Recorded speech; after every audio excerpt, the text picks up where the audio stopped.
जय श्री हरि विष्णु भक्तों, आज मैं आपको बृहस्पतिवार व्रत की ऐसी पावन कथा सुनाने जा रही हूँ जिसे श्रद्धा से सुनने मात्र से घर में सुख, शांति, धन और गुरु कृपा का वास होता है।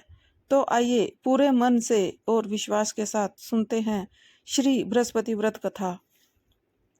एक राजा था जिसके घर में अन्न और धन की कोई कमी नहीं थी, परंतु उसकी स्त्री बहुत ही कृपण थी। वह किसी भिक्षार्थी को कुछ भी नहीं देती थी, सारे दिन घर के काम काज में लगी रहती थी। एक समय साधु महात्मा बृहस्पतिवार के दिन उसके द्वार पर आए और भिक्षा की याचना की। स्त्री उस समय अपने आंगन को लीप रही थी, इस कारण साधु महात्मा से कहने लगी कि महाराज, इस समय तो मैं आपको कुछ नहीं दे सकती, मैं इस समय काम कर रही हूँ, फिर किसी अवकाश के समय आना। साधु महात्मा खाली हाथ चले गए। कुछ दिन के पश्चात वह साधु महात्मा आए और उसी तरह भिक्षा मांगी। रानी उस समय लड़के को खाना खिला रही थी। कहने लगी, हे महाराज, क्या करूं, अवकाश ही नहीं है, इसलिए आपको कुछ नहीं दे सकती। तीसरी बार महात्मा आए तो उसने उनको उसी तरह टालना चाहा, परंतु महात्मा कहने लगे कि यदि तुमको बिल्कुल अवकाश हो जाए तो तुम मुझे भिक्षा दोगी। रानी कहने लगी कि हाँ महाराज, यदि ऐसा हो जाए तो बहुत कृपा होगी। साधु महात्मा कहने लगे कि अच्छा, मैं तुमको एक उपाय बताता हूँ। बृहस्पतिवार के दिन चढ़ने पर उठो, सारे घर में झाड़ू आदि लगाकर कूड़ा एक तरफ इकट्ठा करके रख दो, घर में चौका मत लगाओ, फिर स्नान आदि करके घर वालों को कह दो कि वह हजामत आदि अवश्य बनवाए।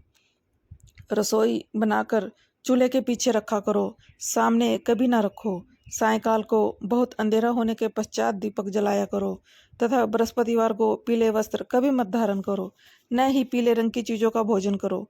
यदि ऐसा करोगी तो तुमको घर का कोई काम नहीं करना पड़ेगा। रानी ने ऐसा ही किया। बृहस्पतिवार को खूब दिन चढ़ने पर उठी, झाड़ू लगाकर कूड़े को घर में एक तरफ इकट्ठा कर दिया। पुरुषों ने भी हजामत आदि बनवाई। भोजन बनाने के पश्चात चूल्हे के पीछे रख दिया। उसके पश्चात वह सब बृहस्पतिवारों को ऐसा ही करती रही। अब कुछ समय के बाद उसके घर में खाने तक को भी दाना न रहा और भोजन के लिए दोनों समय तरसने लगे।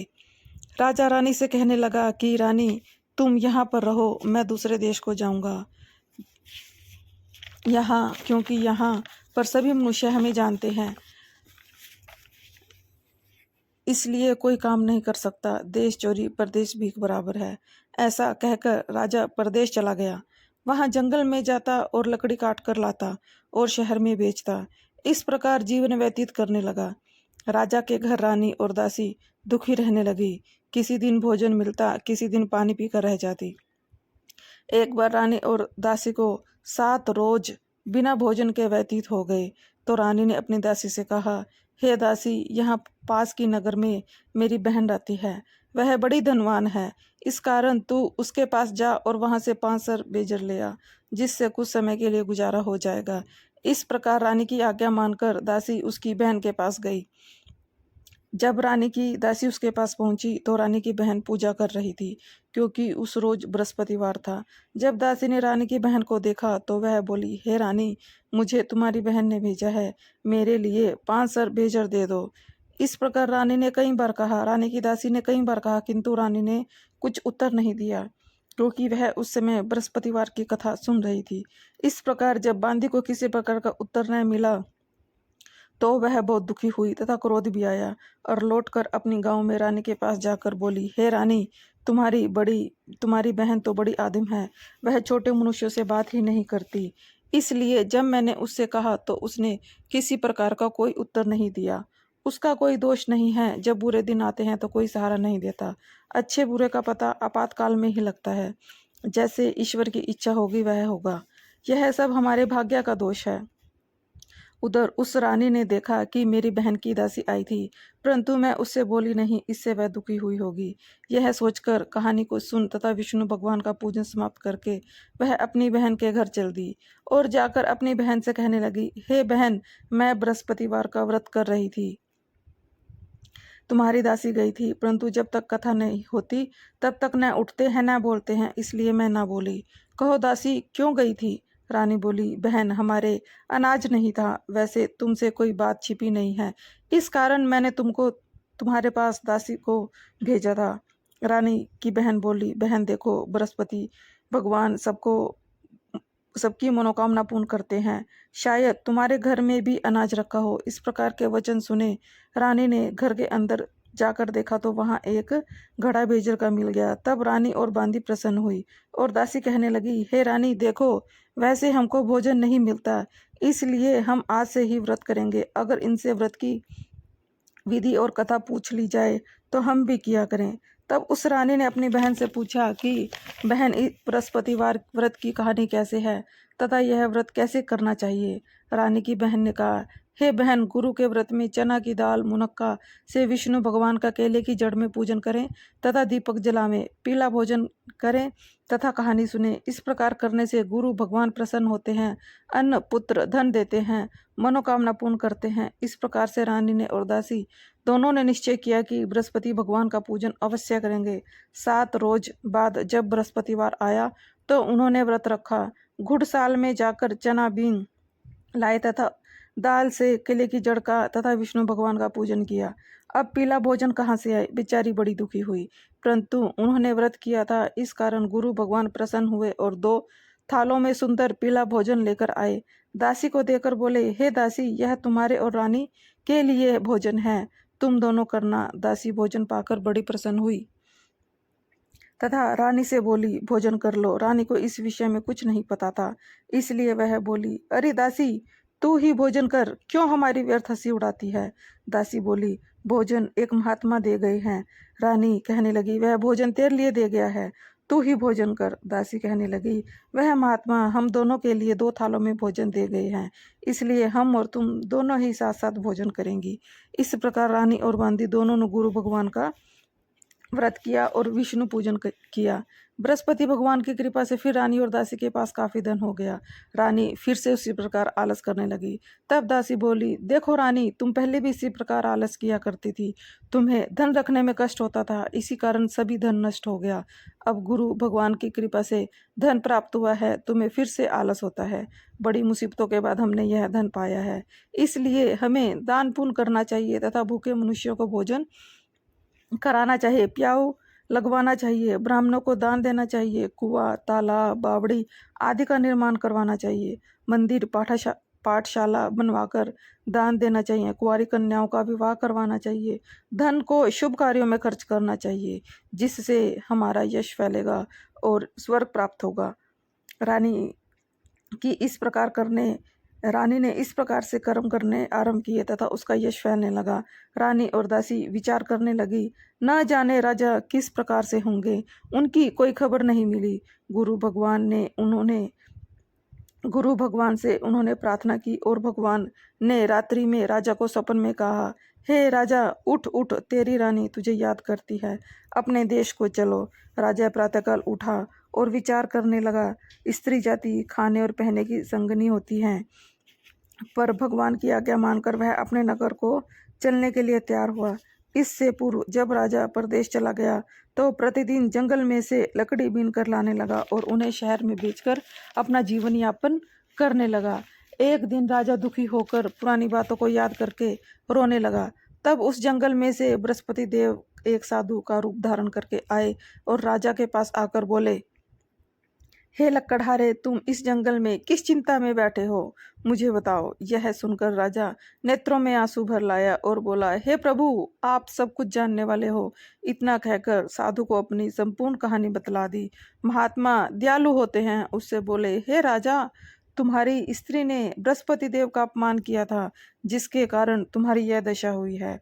अब तुम किसी प्रकार की चिंता मत करो, भगवान तुम्हें पहले से और भी अधिक धनवान करेंगे। देखो, तुम्हारी स्त्री ने गुरु भगवान का व्रत आरंभ कर दिया है और तुम मेरा कहना मानकर तुम भी यह व्रत किया करो। चने की दाल गुड़ जल के लोटे में डालकर केले का पूजन करो, फिर कथा कहो और सुनो, भगवान तेरी सब मनोकामनाओं को पूर्ण करेंगे। साधु को प्रसन्न देख राजा बोला, हे प्रभु, मुझे लकड़ी बेचकर इतना पैसा नहीं मिलता जिससे भोजन के उपरांत कुछ बचा सकूं। मैंने रात्रि में अपनी रानी को बहुत व्याकुल देखा, मेरे पास कुछ भी नहीं है जिससे मैं उसकी कम से कम खबर तो मंगा सकूं, और मैं कौन सी कहानी कहूँ मुझे यह मालूम नहीं। साधु ने कहा, हे राजा, तुम किसी प्रकार की चिंता मत करो। बृहस्पति देव के दिन रोजाना की तरह लकड़ियां लेकर शहर में जाओ। तुमको उस दिन रोज से दुगना धन प्राप्त होगा, जिससे तुम भली प्रकार भोजन कर लोगे तथा बृहस्पति देव की पूजा का सम्मान भी आ जाएगा। इतना कह साधु वहां से लोप हो गए। धीरे धीरे समय व्यतीत होने पर बृहस्पतिवार का दिन आया। राजा जंगल से लकड़ी काटकर शहर बेचने गया। उसे उस दिन और दिन से ज्यादा पैसा मिला। राजा ने चना गुड़ आदि लाकर गुरुवार का व्रत किया। उस दिन से उसकी सब कठिनाइयां दूर होने लगी। परंतु जब दोबारा गुरुवार का दिन आया तो राजा व्रत करना भूल गया। इस कारण बृहस्पति देव भगवान नाराज हो गए। उस दिन उस नगर के राजा ने विशाल यज्ञ का आयोजन किया और पूरे शहर में घोषणा करा दी कि कोई भी मनुष्य अपने घर में भोजन न बनावे, समस्त जनता मेरे यहाँ भोजन करने आवे। इस आज्ञा को जो नहीं मानेगा उसके लिए फांसी की सजा दी जाएगी। राजा की आज्ञा अनुसार शहर के सभी लोग भोजन करने गए, लेकिन लकड़हारा कुछ देर से पहुंचा, इसलिए राजा उसको अपने साथ ले गए और ले जाकर भोजन करा रहे थे तो रानी की दृष्टि उस खूंटी पर पड़ी जिस पर हार लटका हुआ था। वह हार वहां दिखाई ना दिया। रानी ने निश्चय किया कि मेरा हार इसी ने चुराया है। उसी समय पुलिस बुलाकर उस लकड़हारे को जेल खाने में डाल दिया गया। जब राजा जेल खाने में पड़ गया और बड़ा दुखी होकर विचार करने लगा कि न जाने किस पूर्व जन्म के कर्म से मुझे यह दुख प्राप्त हुआ, उसी साधु को याद करने लगा कि जो जंगल में मिला था। उसी समय तत्काल बृहस्पति देव साधु के रूप में प्रकट हुए और उसकी दशा को देखकर कहने लगे, अरे मूर्ख, तूने बृहस्पति देव की कथा नहीं की, इसी कारण तुझे यह दुख प्राप्त हुआ है। अब तू चिंता मत कर। बृहस्पतिवार के दिन जेल खाने के दरवाजे पर 4 पैसे पड़े मिलेंगे, उनसे तू बृहस्पतिवार का पूजन करना तो तेरे सभी कष्ट दूर हो जाएंगे। बृहस्पतिवार के दिन उसे 4 पैसे मिले। राजा ने कथा की तो उसी रात्रि को बृहस्पति देव ने उस नगर के राजा को सपन में कहा, हे राजा, तुमने जिस आदमी को जेल खाने में बंद कर दिया है वह निर्दोष है, उसे छोड़ दो। रानी का हार उसी खूंटी पर लटका हुआ है, अगर तू नहीं छोड़ेगा तो मैं तेरे राज्य को नष्ट कर दूंगा। इस प्रकार की रात्रि की स्वप्न को देखकर राजा प्रातःकाल उठा और उस खूंटी पर हार को देखकर लकड़हारे को बुलाकर क्षमा मांगी तथा राजा को योग्य सुंदर आभूषण देकर विदा किया। राजा जब नगर के निकट पहुंचा तो उसे बड़ा ही आश्चर्य हुआ। नगर में पहले से अधिक बाग, तालाब और कुएं थे। बहुत सी धर्मशालाएं, मंदिर बन गए थे। राजा ने पूछा, ये बाग और धर्मशालाएं किसके हैं? तो नगर के लोग कहते कि ये सब रानी और बांदी के हैं। तो राजा को आश्चर्य हुआ तथा गुस्सा भी आया। जब रानी ने यह खबर सुनी कि राजा आ रहे हैं तो उसने बांदी से कहा, हे दासी, देख, राजा हमको कितनी बुरी हालत में छोड़ गए थे, कहीं ऐसी हालत देखकर वो हमें लौट ना जाएं, इसलिए तू दरवाजे पर खड़ी हो जा। आज्ञा अनुसार दासी दरवाजे पर खड़ी हो गई और राजा आई तब उन्हें लिवा ले आई। तब राजा ने क्रोध करके अपनी तलवार निकाली और पूछने लगा कि यह धन तुम्हें कैसे प्राप्त हुआ है? तो उन्होंने कहा, हमें यह बृहस्पति देव के प्रभाव से प्राप्त हुआ है। राजा ने निश्चय किया, 7 रोज बाद तो सभी बृहस्पति देव का पूजन करते हैं, परंतु मैं रोजाना दिन में 3 बार कहानी कहा करूंगा तथा रोज व्रत किया करूंगा। अब हर समय राजा के दुपट्टे में चने की दाल बंधी रहती तथा दिन में 3 बार कहानी कहता। एक दिन राजा ने विचार किया कि चलो अपनी बहन के पास हो आए। इस प्रकार निश्चय कर राजा घोड़े पर सवार होकर अपनी बहन के यहाँ चलने लगा। मार्ग में देखा कुछ आदमी मुर्दे को लिए जा रहे थे। रोककर राजा कहने लगा, अरे भैया, मेरी बृहस्पतिवार की कहानी सुन लो। वे बोले, लो, हमारा आदमी मर गया है, इसको अपनी कहानी की पड़ी है। परंतु कुछ आदमी बोले, अच्छा कहो, हम तुम्हारी कहानी सुनेंगे। राजा ने दाल निकाली और जब कहानी आधी हो पाई थी, मुर्दा हिलने लगा। कहानी जब समाप्त हो गई, वह राम राम कहकर खड़ा हो गया। आगे मार्ग में एक किसान खेत में हल चलाता मिला। राजा ने उसे देखा और उससे बोला, अरे भैया, मेरी बृहस्पतिवार की कहानी सुन लो। किसान बोला, जब तक मैं तेरी कहानी सुनूंगा तब तक चार हरैया जोत लूंगा। जा अपनी कहानी किसी और को सुनाना। इस प्रकार राजा आगे चलने लगा। राजा के हटते ही बैल पछाड़ खाकर गिर गए तथा किसान के पेट में बहुत जोर से दर्द होने लगा। उस समय उस किसान की माँ रोटी लेकर आई और उसने देखा, अपने पुत्र से सभी हाल पूछा। बेटे ने सब हाल कह दिया तो बुढ़िया दौड़ी दौड़ी उस घुड़सवार के पास गई और बोली, मैं तेरी कहानी सुनूंगी, तू कह तथा मेरे खेत पर चल कर कह। राजा ने बुढ़िया के खेत पर कहानी कही, जिससे बैल उठ खड़े हुए तथा किसान के पेट का दर्द भी बंद हो गया। राजा अपनी बहन के घर कुशल पूर्वक पहुंच गया। बहन ने भाई की बहुत खूब मेहमानी की। दूसरे दिन प्रातःकाल राजा जागा तो वह देखने लगा कि सब भोजन कर रहे हैं। राजा ने अपनी बहन से कहा कि कोई मनुष्य है जिसने भोजन न किया हो, वह मेरी बृहस्पतिवार की कहानी सुन ले। बहन बोली, अरे भैया, ये देश तो ऐसा ही है। प्रथम यहाँ सभी लोग भोजन करते हैं, बाद में अन्य काम करते हैं। अगर कोई पड़ोस में हो तो मैं देखाऊं। वह ऐसा कहकर देखने चली गई, परंतु उसे ऐसा कोई व्यक्ति नहीं मिला जिसने भोजन न किया हो। अतः वह एक कुम्हार के यहाँ गई, जिसका लड़का बीमार था।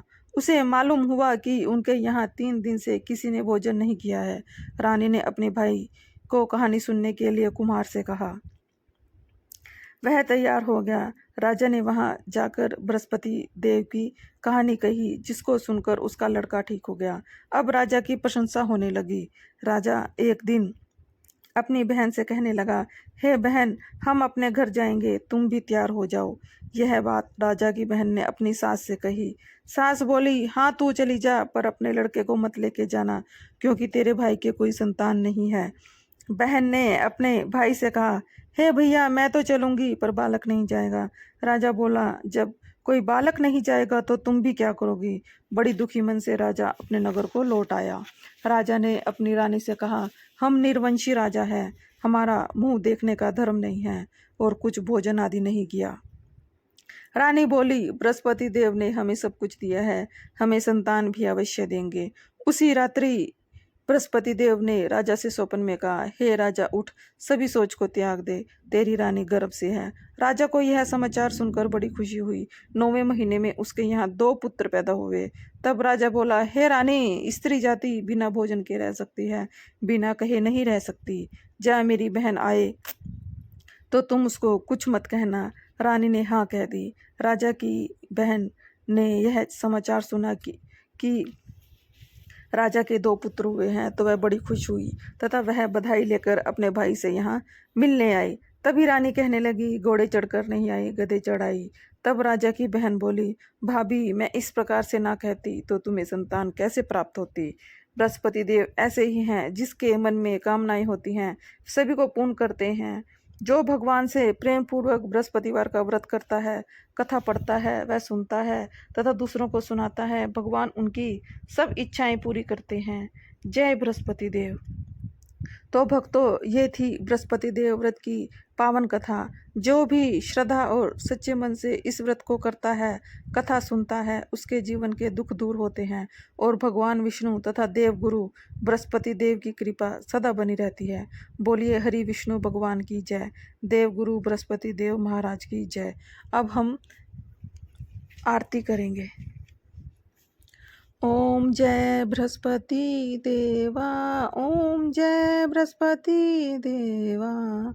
छिन्न छिन्न भोग लगाऊं, छिन्न छिन्न भोग लगाऊं, कदली फल मेवा। ओम जय बृहस्पति देवा। तुम पूर्ण परमात्मा, तुम अंतर्यामी, स्वामी तुम्ही अंतरयामी, जगत पिता जगदीश्वर, तुम सबके स्वामी। ओम जय बृहस्पति देवा, चरणामृत निज निर्मल, सब पातक हरता। स्वामी सब पातक हरता, सकल मनोरथ दायक, कृपा करो भरता। ओम जय बृहस्पति देवा, तन मन धन अर्पण कर, जो जन शरण पड़े। स्वामी जो जन शरण पड़े, प्रभु प्रकट तब हो कर, या कर द्वार खड़े। ओम जय बृहस्पति देवा, दीन दयालु दयानिधि, भक्त हितकारी, पाप दोष सब हरता, भव बंधन हारी। ओम जय बृहस्पति देवा, सकल मनोरथ दायक, सब संशय हारी। स्वामी सब संशय हारी, विषय विकार मिटाओ, संतन सुखकारी। ओम जय बृहस्पति देवा, जो कोई आरती तेरी प्रेम सहित गावे, अति आनंद आनंद कर, जो जन सुख संपत्ति पावे। ओम जय बृहस्पति देवा। बोलिए बृहस्पति देव महाराज की जय हो।